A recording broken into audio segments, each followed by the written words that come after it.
Sheikh Hasina is mother of fascism. হাসিনার কুকীর্তি নিয়ে আল জাজিরার ডকুমেন্টারি। আমার ছেলে নাই, আমি কি করবো পয়সা থেকে? ট্রেন লাইনে ফেলে দেওয়া হয় জীবিত অথবা মৃত ব্যক্তিকে, যাতে ট্রেন কাটা পড়ার পর তাদেরকে চিহ্নিত করতে কষ্ট হয়। কাউকে কাউকে ব্রিজের উপরে নিয়ে গুলি করে মারা হয় এবং এটা target প্র্যাকটিসও। The disappearances helped crush the main opposition group, the Bangladesh, and forced him to balance over 2-inch nails. এভাবে আমি কতক্ষণ দাঁড়িয়ে থাকতে পারবো? তখন তারা মোটা লাঠি দিয়ে এখান থেকে শুরু করে এখানে পর্যন্ত পেটাতো, এই র্যান্ডম এই পর্যন্ত পেটাতো এবং আমার অনেকবার ইউরিন বের হয়ে গেছে। এইভাবে আর দাঁড়িয়ে থাকতে পারতাম না। সহ্য না করতে পেরে আমি ওই পেরেকের মধ্যে আমার গোড়ালিটা নামিয়ে দিতাম, তখন সেন্স লেস হয়ে যেত। এতক্ষণ শুনছিলেন সংবাদ শিরোনাম, এখন থাকছে বিস্তারিত। বাংলাদেশে শেখ হাসিনার দানবীয় শাসন আমলে গুম, খুন ও বিচার বহির্ভূত হত্যাকাণ্ড এবং বাংলাদেশের ভবিষ্যৎ গণতন্ত্র নিয়ে ডকুমেন্টারি প্রকাশ করেছে আল জাজিরা, যেখানে নিরপরাধ ব্যক্তিদের হত্যা, ভিন্ন মত দমনে আয়নাঘর তৈরি করা এবং হাসিনার রাজনৈতিক প্রতিহিংসার চিত্র তুলে ধরা হয়েছে। এছাড়া জুলাই আন্দোলনের সাধারণ মানুষের গুলি করে হত্যার তথ্য প্রকাশ করেছে আল জাজিরা। পাশাপাশি হাসিনার শাসন আমলে কিভাবে দেশের অর্থ বিদেশে পাচার হয়েছে সে বিষয়েও তথ্য প্রমাণ তুলে ধরেছে কাতার ভিত্তিক সংবাদ মাধ্যমটি। আল জাজিরা তুলে ধরে 2014 সালে নির্বাচনে জয়ের জন্য হাসিনা কিভাবে গুমের রাজনীতি শুরু করে। তৎকালীন সময় বিএনপি নেতা ও সমাজকর্মী সাজিদুল ইসলামকে তুলে নিয়ে গুম করে হাসিনা সরকার। এরপর আর সাজিদুলকে ফিরে পায়নি তার পরিবার। They were not criminals. They were activists, strong organizers for opposition party. Sajidul ইসলাম তুলি গুমের শিকার সাজিদুল ইসলামের বোন। নিজের ভাইকে না পেয়ে গুম হওয়া ব্যক্তির পরিবারের পাশে দাঁড়াতে মায়ের ডাক নামে একটি সংগঠন চালু করেন। শুরুতে 8টি পরিবার নিয়ে যাত্রা করলেও এই সংগঠনে এখন প্রায় 1000 গুমের শিকার পরিবার অন্তর্ভুক্ত হয়েছে। প্রিয়জনকে ফিরে পাওয়ার আশায় এখন অপেক্ষায় থাকেন তারা। Sanjida and her mother began a support group for families of the missing. They started with 8 families. Now there are more than 1000. তারা জীবিত আছেন কিনা মৃত তাও জানেন না স্বজনরা। ট্রেন লাইনে ফেলে দেওয়া হয় জীবিত অথবা মৃত ব্যক্তিকে, যাতে ট্রেন কাটা পড়ার পর তাদেরকে চিহ্নিত করতে কষ্ট হয়। কাউকে কাউকে ব্রিজের উপরে নিয়ে গুলি করে মারা হয়। হাসিনার এমন নৃশংসতা থেকে জীবিত ফিরে আসা আলোচিত দুইজন ব্যক্তি হলেন উম্মাম কাদের এবং ব্রিগেডিয়ার জেনারেল আব্দুল্লাহিল আমান আজমি।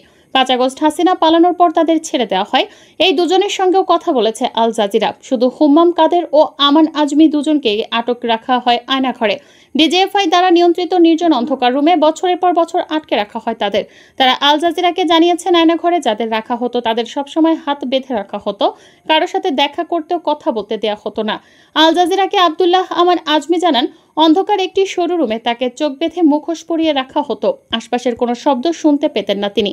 ফ্যাসিস্ট হাসিনা পালানোর পর একে একে সামনে আসতে থাকে আয়নাঘরের চিত্র। গত ফেব্রুয়ারি মাসে গোয়েন্দা সংস্থা দ্বারা পরিচালিত এসব গুমঘর পরিদর্শন করে প্রধান উপদেষ্টা ডক্টর মোহাম্মদ ইউনুস। এ সময় যারা হাসিনার আমলে গুম হয়ে আয়নাঘরে ছিলেন তারা প্রধান উপদেষ্টাকে তাদের উপর নির্যাতন অত্যাচারের চিত্র তুলে ধরেন।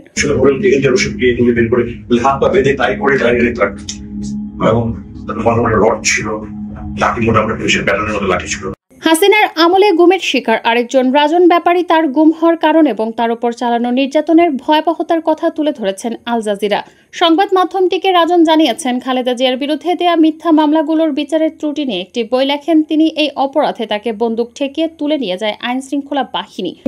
ঠিক করে পিছন থেকে এসে এইভাবে ধরে, কোমরে বেল্টে ধরে গান বের করে সাথে সাথে আমাকে কালো কাপড় দিয়ে মুখটা ঢেকে ফেলে। মুখে কালো কাপড় বেঁধে রাজনকে কোথায় নিয়ে যাচ্ছিল তখন কিছুই জানতেন না তিনি।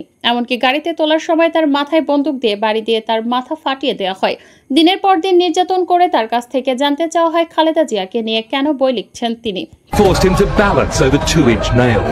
এভাবে আমি কতক্ষণ দাঁড়িয়ে থাকতে পারবো? তখন তারা মোটা লাঠি দিয়ে এখান থেকে শুরু করে এখানে পর্যন্ত পেটাতো, এই র্যান্ডম এই পর্যন্ত পেটাতো এবং আমার অনেকবার ইউরিন বের হয়ে গেছে। এইভাবে আর দাঁড়িয়ে থাকতে পারতাম না। সহ্য না করতে পেরে আমি ওই পেরেকের মধ্যে আমার গোড়ালিটা নামিয়ে দিতাম, তখন সেন্স লেস হয়ে যেত। নিজের ওপর নির্যাতনের বিষয় বলতে গিয়ে কান্নায় ভেঙে পড়েন রাজন। তার পায়ের তলা থেকে শুরু করে কোমর পর্যন্ত পিঠে জখম করে ফেলা হয়, 2 হাতের আঙুল ভেঙে ফেলা হয়। এমনকি পায়ের নিচে লোহার তার কাটা দিয়ে তার ওপর দাঁড় করিয়ে রাখা হতো রাজনকে। গুমখুন বিচার বহির্ভূত হত্যার পাশাপাশি বাংলাদেশকে অর্থনৈতিকভাবে দেউলিয়ার দ্বারপ্রান্তে নিয়েছিল হাসিনা সরকার। এসব তথ্য প্রকাশ করে আল জাজিরা আওয়ামী লীগের রাজনৈতিক নেতাদের দখলে থাকা বাংলাদেশের বেশিরভাগ ব্যাংক থেকে হাজার হাজার কোটি টাকা পাচার করেছে শেখ পরিবার ও আওয়ামী লীগের অনুসারীরা। IMF এর সাবেক অর্থনীতিবিদ এবং বর্তমান বাংলাদেশ ব্যাংকের গভর্নর ডক্টর হাসান মনসুর আল জাজিরাকে জানিয়েছেন, শেখ হাসিনার শাসন ব্যবস্থায় ব্যাংক ডাকাতি হয়েছে। হাসিনা বিভিন্ন কোম্পানিকে হাজার হাজার কোটি টাকার ঋণ দেওয়ার নির্দেশ দিয়েছিল। I have never seen in my 28 years of IMF career in any country this level of state intervention with private sector oligarchs to take over the whole banking system. তিনি বলেন, শুধু ব্যাংকগুলোকে নিয়ন্ত্রণ করা নয়, নিয়ন্ত্রণের নামে রাষ্ট্রীয়ভাবে ব্যাংক ডাকাতির সুযোগ করে দেওয়া হয়েছে আর এসব অর্থ দেশের বাইরে পাচার করা হয়েছে। অর্থ পাচারের অনুসন্ধানে আল জাজিরা তুলে ধরে সাবেক ভূমিমন্ত্রী সাইফুজ্জামান চৌধুরীর সম্পদের হিসাব। হাসিনার সুবিধাভোগী এই মন্ত্রী লন্ডনে প্রায় $50 বিলিয়ন সম্পদ গড়ে তুলেছেন। 2023 সালে আল জাজিরার অনুসন্ধানে দেখা যায়, লন্ডন সহ বিশ্বের বিভিন্ন দেশে প্রায় 350টিরও বেশি বাড়ি কিনেছেন সাইফুজ্জামান। শুধু শেখ হাসিনার এমপি মন্ত্রী ও আওয়ামী লীগের নেতাদের দুর্নীতি নয়, শেখ পরিবারের অর্থ লোপাটের চিত্র তুলে ধরেছে আল জাজিরা, যেখানে হাসিনার ছোট বোন শেখ রেহানার মেয়ে টিউলিপ সিদ্দিকের দুর্নীতি প্রকাশ করেছে সংবাদ মাধ্যমটি।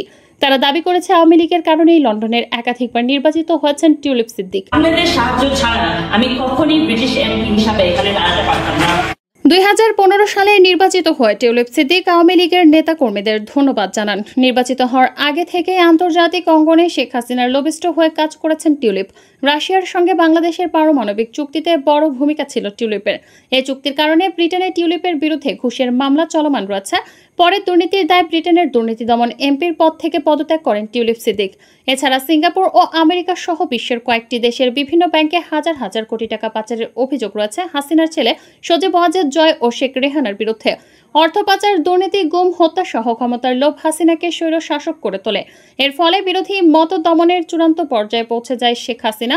দমন পীড়ন করে দীর্ঘ 16 বছর ভোটবিহীন সরকার গড়ে তোলেন তিনি। তবে গত বছরের আগস্ট মাসে গণ অভ্যুত্থানের মুখে কোনো মতে ছেড়ে দেশ থেকে পালিয়ে যান শেখ হাসিনা।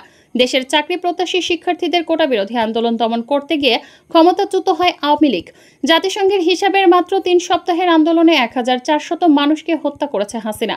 একটি গণতান্ত্রিক দেশে যার নজিরবিহীন ঘটনা। হাসিনা দেশ ছেড়ে পালানোর পর দেশে ফিরে অন্তর্বর্তীকালীন সরকারের প্রধান উপদেষ্টার দায়িত্ব নেন নোবেল বিজয়ী ডক্টর মোহাম্মদ ইউনুস।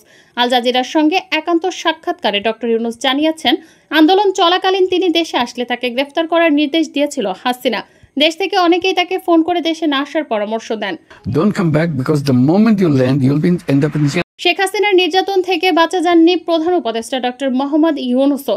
মিথ্যা হয়রানিমূলক মামলা দিয়ে বিভিন্ন সময় আদালতে হাজিরের নির্দেশ দেওয়া হয় নোবেল বিজয়ী প্রফেসর ইউনুসকে।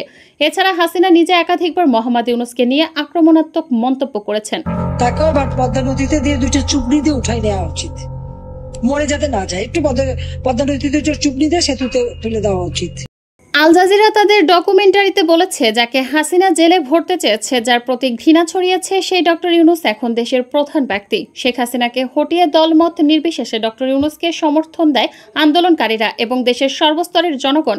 যারা ফ্যাসিস্ট হাসিনার বিরুদ্ধে আন্দোলন করেছে তাদের সঙ্গে কথা বলেছে আল জাজিরা। তারা জানিয়েছেন আন্দোলনের সময় কেমন কেটেছে তাদের। There is a lot of people killed in this movement and there was the terrible experience. July আন্দোলনে নির্বাচনের সাধারণ মানুষকে হত্যা, নিজের শাসনামলে দ্বিমত পোষণকারীদের গুমখুন এবং ভোটারবিহীন নির্বাচনের 16 বছর ক্ষমতায় থাকা হাসিনা পেয়েছিলেন মাদার অফ হিউম্যানিটি উপাধি।